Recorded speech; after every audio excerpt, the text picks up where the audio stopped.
Tim Marshall is a structural engineer and meteorologist who assesses damage from tornadoes and other disasters.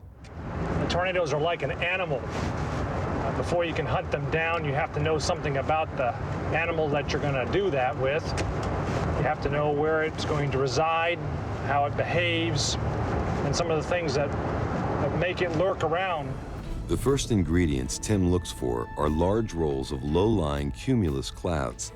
These tell him that plenty of warm, moist air is pushing up from the south to fuel a storm. Clear skies above these clouds tell him that a second crucial ingredient is present, a layer of warm, dry air, usually from the west. This puts a lid on the storm, holding it down while the sun heats it up and gives it the potential to explode upward. So I'd like those temperatures to be up in the 80, 90 degree range. Get it warm enough so that the atmosphere can actually overturn.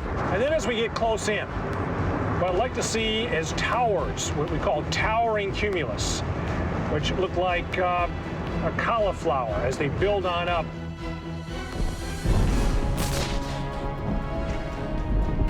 As he moves under the storm, Tim looks for a lowering on the back edge, called a wall cloud. It's usually the bottom of the storm's mesocyclone and the place where a tornado is most likely to appear. Now, wall clouds are sort of precursors to tornadic activity, but most wall clouds don't form or spawn tornadoes. What we really need is another ingredient, and that is some spin to occur in the wall cloud. And if all the other ingredients are in the right place at the right time, a tornado is born.